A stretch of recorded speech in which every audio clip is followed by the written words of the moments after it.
পৃথিবীতে একটা জিনিস মনে রাখবা, বিনা পয়সায় কিছু হয় না। তুমি কিছু দিলে তারপরে তুমি কিছু পাবা। এটা সবচেয়ে আমাদের সবার মন খারাপ হয়ে যায়, আমাকে ডাকলো না কেন, আমাকে সম্মান দিল না কেন, আমাকে ট্যালেন্ট পুলে বৃত্তি দিল না কেন, কারণ তুমি ভালো একটা খাতা জমা দিতে পারো নাই। এই জন্যে আমি আবারও ব্যাক করি, আমি সোলায়মান সুখন।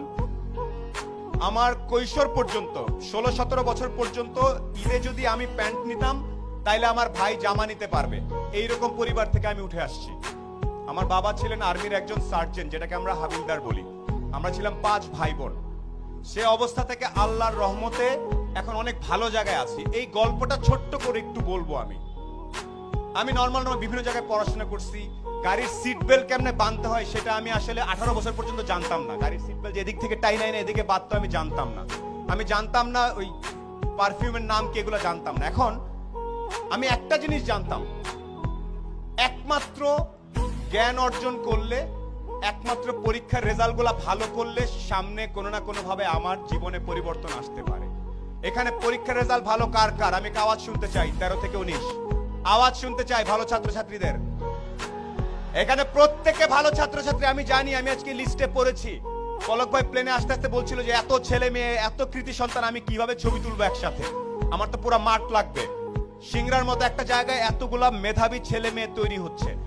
একটা সাজেশন তোমাদের সবার প্রতি, যারা তরুণ, এখানে যখনই চিন্তা করবা, এনি টাইম, তোমার বয়স 14, তুমি একভাবে চিন্তা করবা যে আমি, আমার বয়স 14, নিউ ইয়র্কের একটা 14 বছর, আমেরিকার একটা 14 বছরের ছেলের সাথে যদি আমি 1 ঘন্টা কথা বলি, ও জিতবে নাকি আমি জিতবো, এই স্টাইলে যদি যেতে পারো তাইলে তুমি একটা কিছু হওয়ার চান্স থাকে।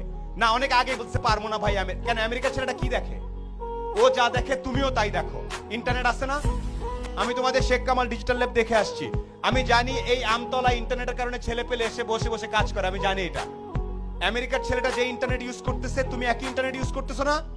কে কে আওয়াজ? না ভাইয়া, আমি তো ইন্টারনেটে খালি গান দেখি আর একটু ফেসবুক করি, তাইলে হবে না। আবারও একটু বলি, কিছু কিছু বেসিক জিনিস।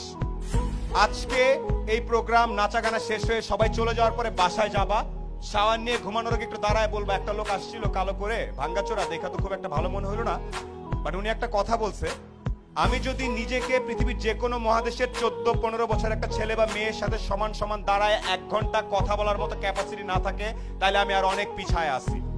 এই সাহস কার কার আছে? আমেরিকার একটা ছেলের সাথে 1 ঘন্টা, আয় বাবা তোর সাথে আলাপ করি, আয় তোর একটু চলন বিলের স্টাইল শিখায়, আয়, এটা কে কে করতে পারবে?